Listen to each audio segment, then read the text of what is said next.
although all right, we're live. Give it a few seconds.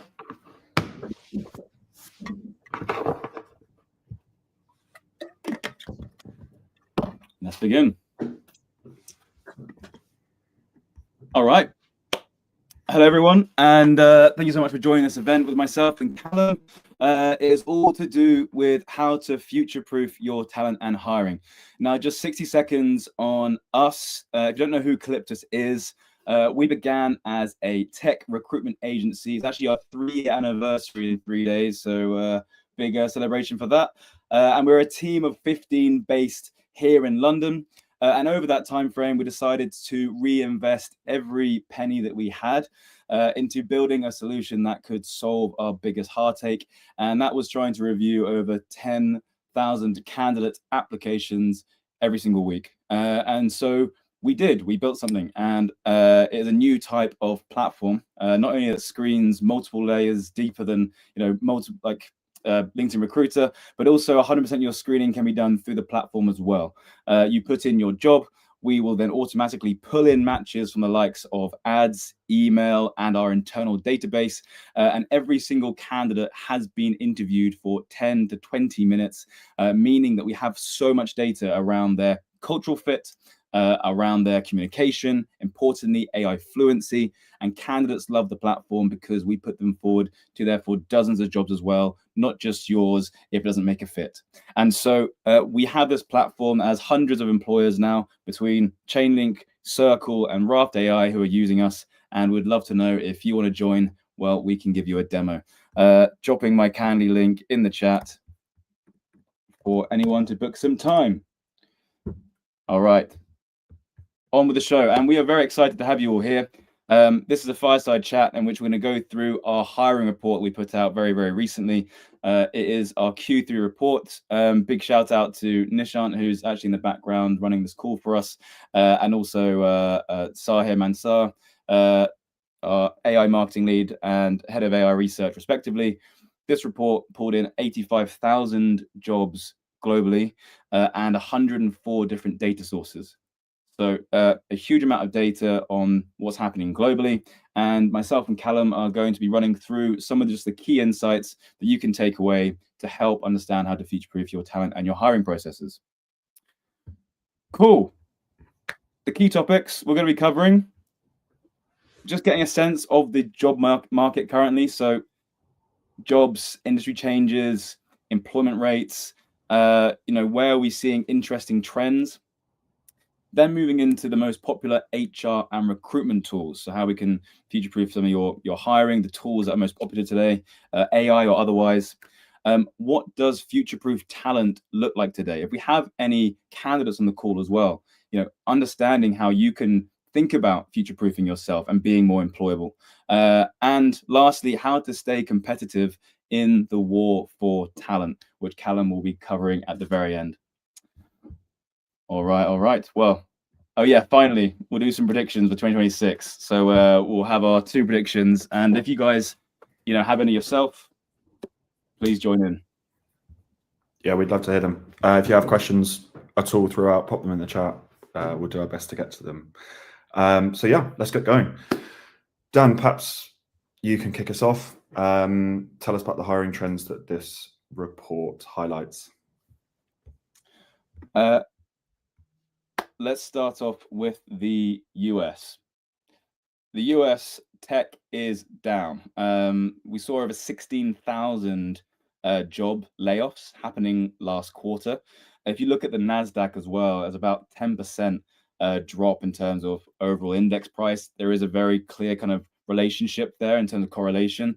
I think for a lot of HR professionals, they saw a huge potential to be taking advantage of this. There's some incredibly talented US tech professionals that you could be hiring at the moment. In terms of AI was actually kind of the contrary opinion. AI is up 334% since pre-pandemic levels in terms of number of jobs that are going out. So if you look at, if we take NVIDIA as more of a proxy, if we're going to base against kind of the NASDAQ, Nvidia is still up 10% in the last quarter. So you can almost take that as a sense of AI is still growing, but it is starting to meet its peak. And I know there's a lot of tremors at the moment in terms of what's going to happen next. But last quarter, it kept on growing. This next quarter is going to be very, very interesting. In terms of the US positives, healthcare and the education sector seem to have their moment. It was very interesting that if tech jobs are going down 16,000, there were 31,000 brand new healthcare roles. So that's huge in terms of kind of the overall net changes. Education jobs also increased. There was a big increase in EdTech investment. So a lot of this coming from tailwinds with AI innovation. Duolingo, for example, is like one of the largest consumers of OpenAI tokens. They released their top 20 list. They have over 100 million monthly active users as of this year. So it's the amount of EdTech that's being changed now at the moment, as well as healthcare, is really interesting. I think moving into the likes of developing regions, India has an explosive demand for AI roles and not enough talent there. It's a 10-to-1 demand to supply ratio. So I think there's a huge amount of AI roles to increase. Weirdly, we haven't seen that personally. We put out an AI intern role, beginning of this week on Monday, and we got over 500 applications. I guess the difference is really knowing that, is this candidate genuinely like knowing what they're doing versus they are expert. But there's a huge demand regardless for these kinds of roles in India and LATAM. I think what we're seeing is, with the drop in tech roles that have happened in America, you're seeing that in Latin America, that a lot of nearshore engineering and kind of contract roles have really increased. That kind of reshuffling of sourcing models. That's been very interesting. And then we have Europe, which has been pretty boring. It was pretty flat. Nothing really happened in terms of changes of employment rates. I guess one of the most interesting insights is the change of skills first hiring that we're seeing over formal qualifications. So this kind of breaking down of you have to go to the right uni, for example, when really if you learn the right tools and you are learning the right skills, that is becoming more important, a lot more important. And then finally is the EU AI Act, which is not great for some players, AI companies, but it's also fantastic for legal professionals.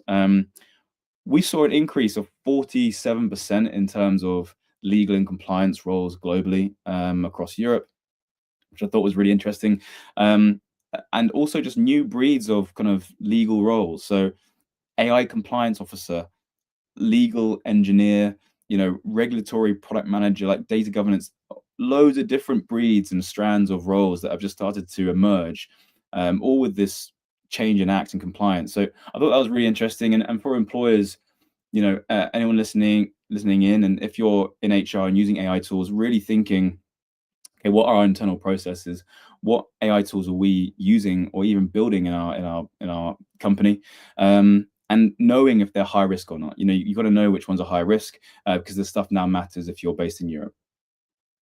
I would say that was probably I know that was a whistle stop tour of basically a 60-page report, but I guess that was the rundown from a hiring trends perspective. Callum, I guess I've got to throw it over to you. Yes, sir. So I just want to talk a little bit about the most popular HR tech recruitment tools, ATS systems, and what a future-proof HR tech stack might look like. I think one thing's really clear from the data is that there's no single winner in the HR tech sphere.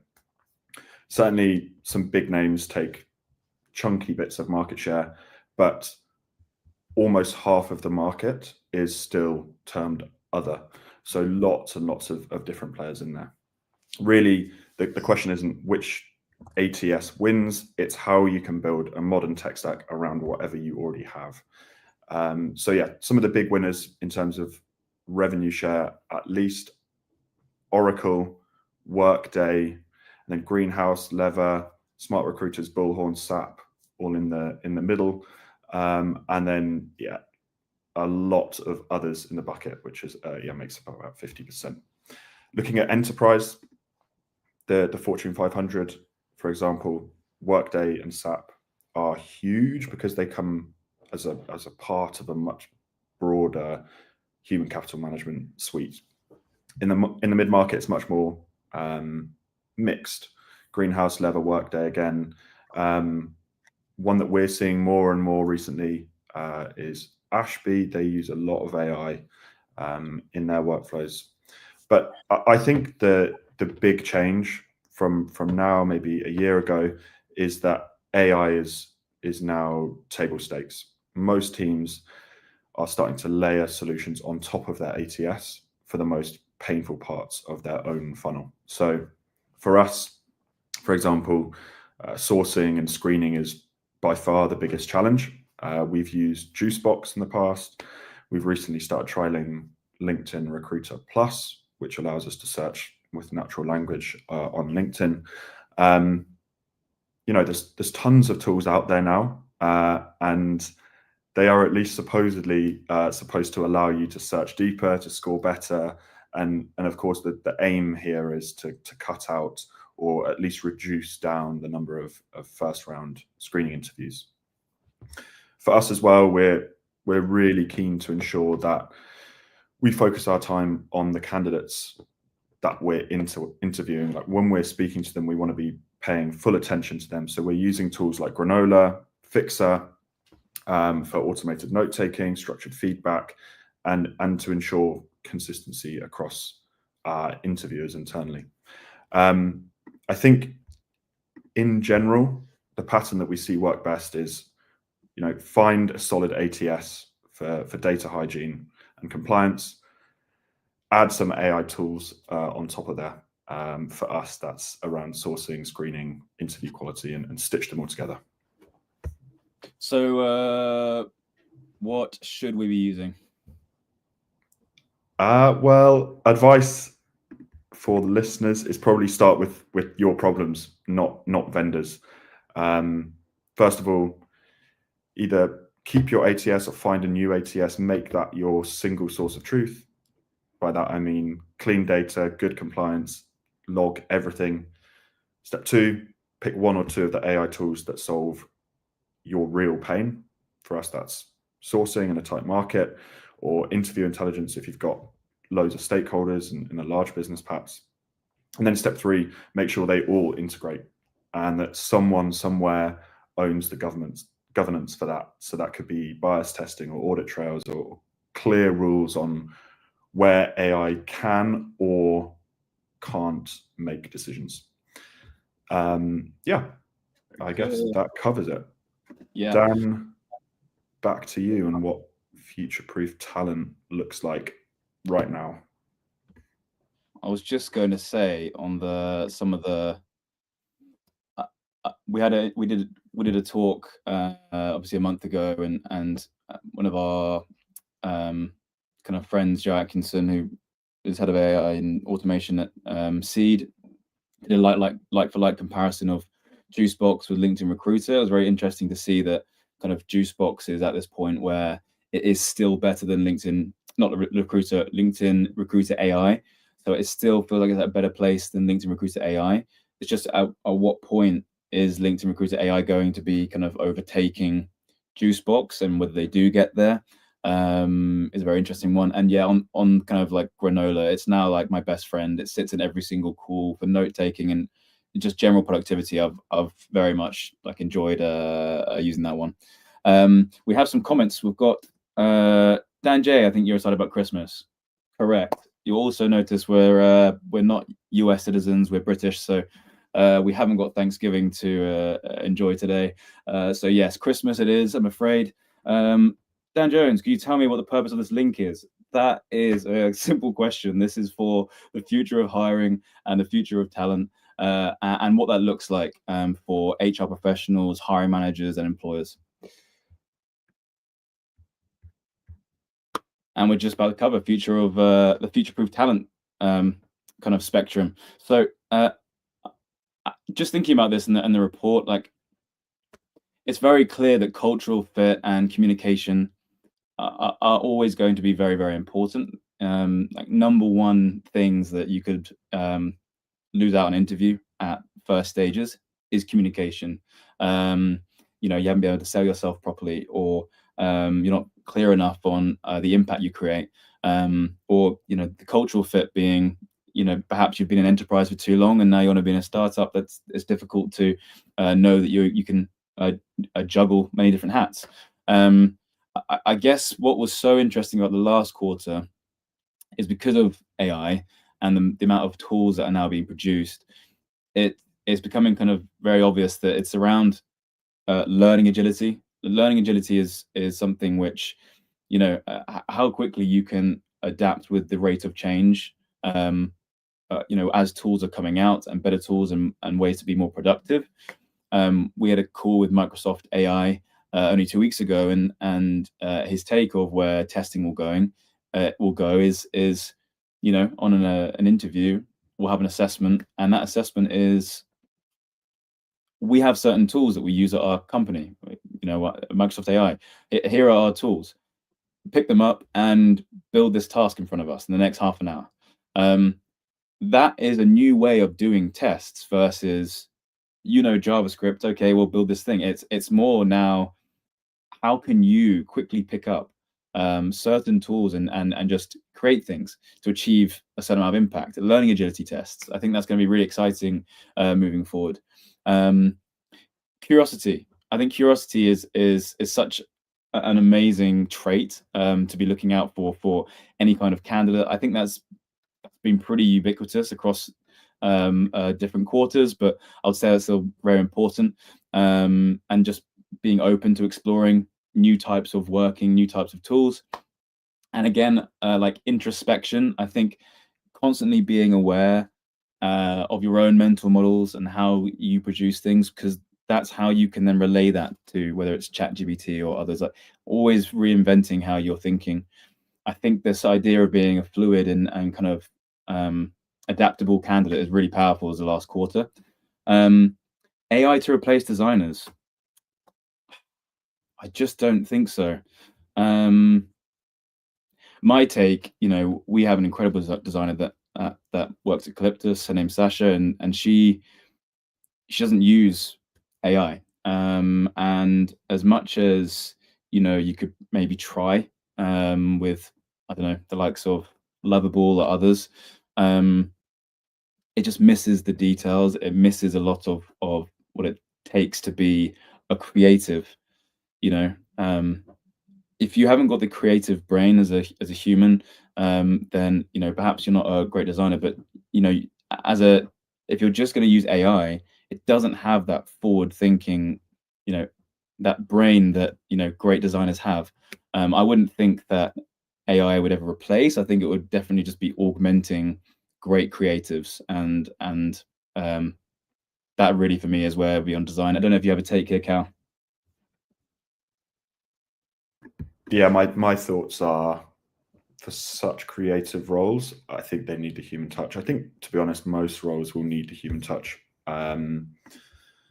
Moving forwards, lots of the boring parts of most roles will likely be automated, and certainly the repetitive parts. But I think most of being a designer is down to your own creative flair, and if it ever gets there, I think it'll be a long time before AI is promptable to do that. I think what's interesting is that we're seeing a consolidation of the marketing function. It's not like AI is going to replace designers, but marketing individuals now, if you want to call them orchestrators or engineers, you know, marketers are now able to use AI and automation to run a lot of different functions now that can make them a lot more productive. I spoke to a lady that worked at an HRtech company. She was the only person who ran the whole 1 million marketing budget for a 40-person team. And it was just her, and she executed everything. So, you know, it's not to say that AI is going to replace. I do think that, you know, marketing people are going to get more and more equipped at using great skills and taking on a lot. Designers though are it's slightly different because you're then producing this visually. It's almost you have to work with the marketing team to get a lot of that creative essence out. So I see consolidation. I don't see replacement. That's definitely, I think, a trend. So I guess that on the flip side of it is also knowing when not to use AI. I think there's been such an excitement for really, really prolonged excitement for the last 2 or 3 years, and maybe asking just the question in an interview, tell me about a time when you chose not to use an AI tool and why. Often, whether it was for design or using that creative ability, knowing that you can think for yourself. I think there is a worry today that people are getting over reliant on almost having a surrogate brain that helps them make decisions. But I think for top salespeople, they're using tools like Clay, like Zapier, ChatGPT, instantly. Pairing up with like Apollo. That's quite a classic route. Clay is probably the more forward thinking at the moment. Marketing people using tools like Claude, HubSpot automation, VO, Midjourney, Figma, and then on the tech side of things, tools like Cursor, Windsurf, NA10, all these really amazing AI automation tools that are speeding up the ability to code and build automated flows. And then lastly, I would just talk about what talent looks like, but also just what job titles look like, because there's a change. Like GTM engineers, go-to-market engineers, they're up 205% since last year. So, this is, in many ways, it's just a changing of name. I'm sure it's more of a technical salesperson, but there are these roles that are now developing. And interestingly, my friend told me about him applying. He's in law and he's applying to a legal engineer role.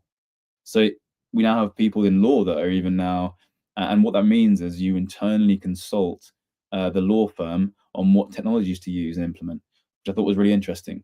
So I think we're seeing this kind of influx of new types of roles across the board, and that's kind of a very interesting thing to see across the whole quarter. What do you think about vibe coding and traditional coding? Callum, do you have a take? I think it's great for spinning up MVPs or kind of going from an idea to something that is at least somewhat workable. I think vibe coding in general is not going to enter any enterprises anytime soon. There's just too many checks and balances needed. But yeah, I think it's a very cool way for people to explore new ideas quickly and get internal buy-in from the people that matter, perhaps. Yeah, I mean, there's so much more to just building a front-facing UI user interface and then believing that there has to be some sort of security, there has to have back-end integration, it has to work properly, all of that stuff. If vibe coding was that 1% on top, that 5% on top, the rest of it comes down to how it then integrates with the rest of your whole platform, and making sure that it's truly secure. And so vibe coding in itself as a name is also just it's meant to be almost a bit kind of like flippant and kind of a little bit kind of undefined, and it is that way, I guess, and that's why it's interesting for just like creating a few designs quickly and being able to show people and iterate fast. I don't know if you saw, I mean, it's all over LinkedIn and Twitter, but Gamma, they reached 100 million in ARR. They're taking down kind of Microsoft PowerPoint. I don't know if you can sort of call it vibe coding, but they'd have an idea within a day. They had a huge design team that spin it up, an idea, and then they get it out to a customer that same day.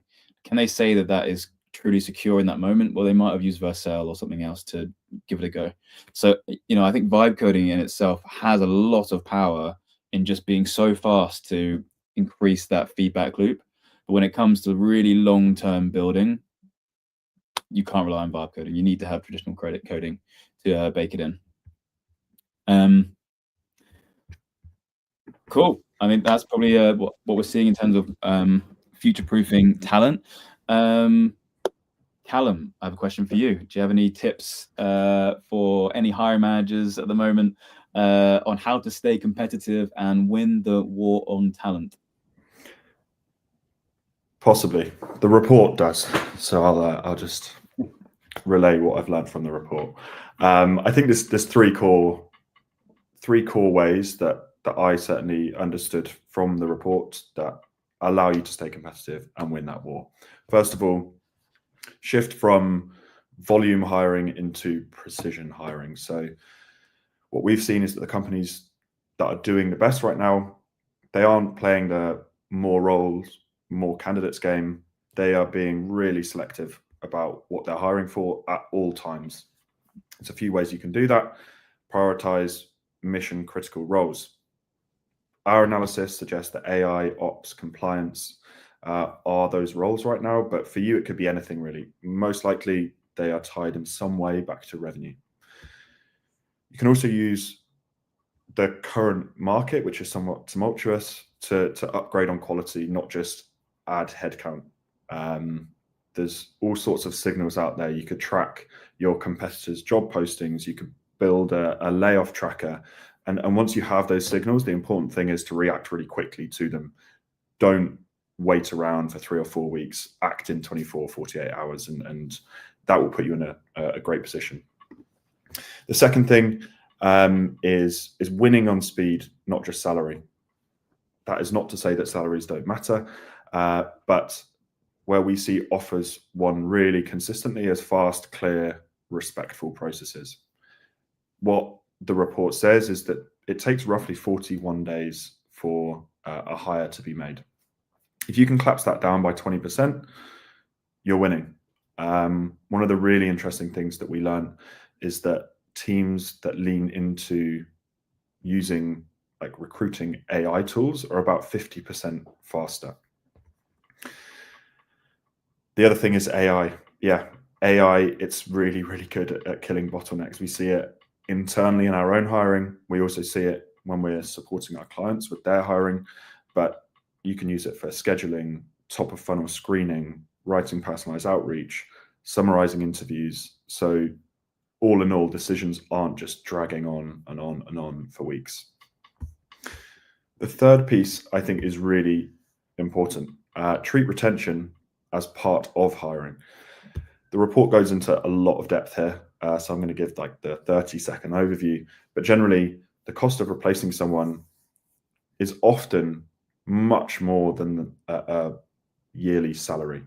For highly sought after roles, for example, we zero in on a senior AI engineer in the report. It can cost up to 200% of their salary once you take into consideration search, onboarding, the lost roadmap.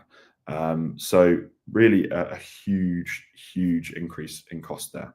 So yeah, the companies that we are seeing winning aren't just opening more roles, they're reducing the number of roles that they need to hire, but keeping the right people. They're investing in AI upskilling, internal mobility, and really clear comms internally about how AI is going to be used. It means that you can become a bit more attractive to new candidates, and you're less likely to lose the great candidates that you've already fought to hire. So recapping that, do 3 things. First of all, be surgical. Focus on roles that truly matter and don't just blanket hire. Secondly, move fast.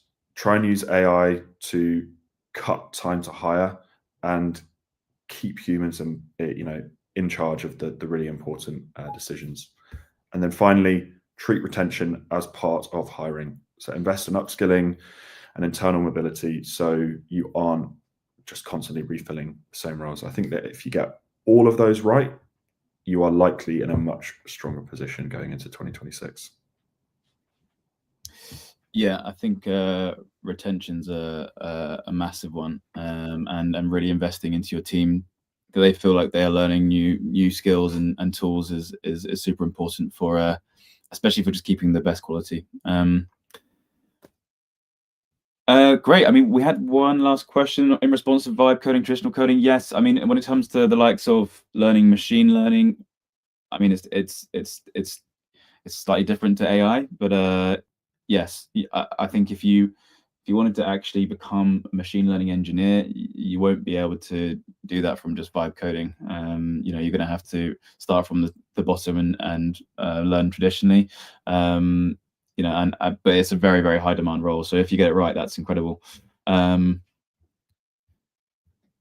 well, on to some I recently had an interview with Calyptus. This was a good experience. Thanks, Mishra. I appreciate that. You know, the AI side of the platform it's only been live since August, so we're trying our best to make it as fluid as possible, and making sure that you just do one interview and we put you forward to, you know, a dozen different roles. So appreciate that. Any more feedback, guys, let us know, because that's really helpful. Do I have any chance of hiring as an intern in Calyptus? So what prerequisites for it? We are hiring for an AI intern at the moment. Send us your CV afterwards, and we can check it out. Cool. Let's go on to the last bit. I know we've slightly run over, so let's try and go through these predictions. Okay, so predictions for 2026. I believe there's going to be a bit of a downfall of LinkedIn job ads, and I think there is going to be a rise of the pairing of AI platforms, hiring platforms, and ATS systems. You know, that really what's happening now, you're seeing lots of different companies, whether it's us, whether it's Jack and Jill, whether it's kind of like Mercor, you know, where you're able to pair up now around the outside of LinkedIn, candidates and employers.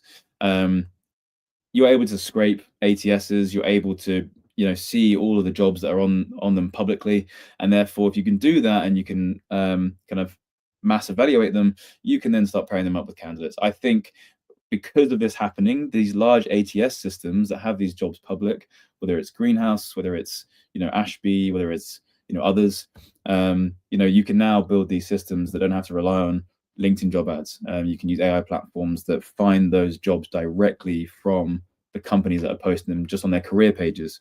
So that's one of my first predictions. I think there's going to be a reduction in LinkedIn job ad reliance and an increase in AI platform usage.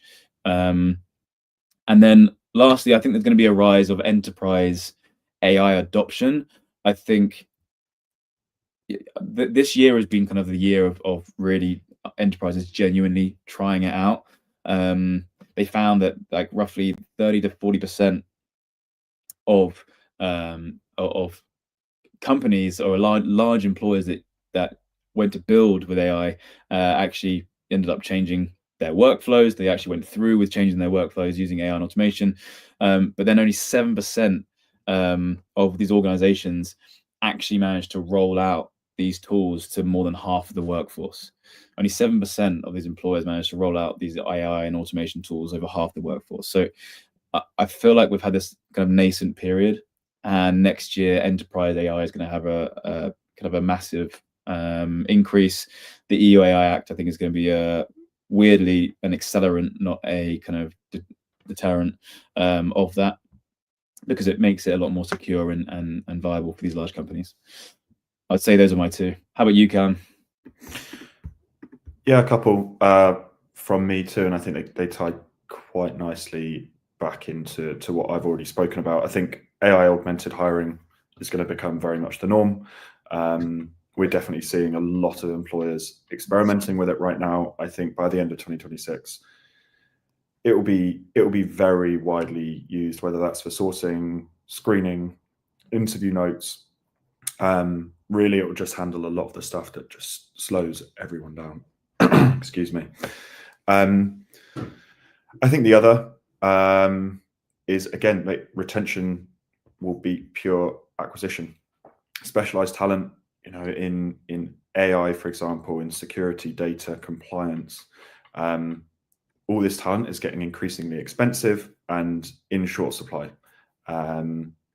If losing someone and needing to find a new person can cost 2 times the amount of their salary, then the best companies out there are going to look inward. They're going to think a lot more carefully about internal mobility. They're going to, define career paths and focus heavily on upskilling their current employees with AI tools. The other thing there is being really honest about the impact AI is having on the business, and that clear comms with employees should make people feel less concerned or worried about their job being taken over by AI. And by the way, that's not to say that external hiring is going to go away at all. I just think it's going to sit on top of kind of a grow your own type strategy. Love it. Well, guys, thank you so much for joining. We, of course, have the full Future-Proof Employer Report that's completely free to download. If you go to our website at calyptus.co, I think people on LinkedIn can't actually see this when I post it, but if you go to just our website, calyptus.co, one, you can go to Employers, select Future-Proof Employers Report, download it. 2, if you'd like a demo of the platform and you're hiring, click Start Free Trial and we can have a chat. We'd love to show you. And 3, if you're a candidate, head to the candidate side and you can start doing AI interview and we can start putting you forward to jobs instantly. That's it. Thank you so much for joining. And yeah, we'll see you in the next one. All the best. Thanks, everyone. See you.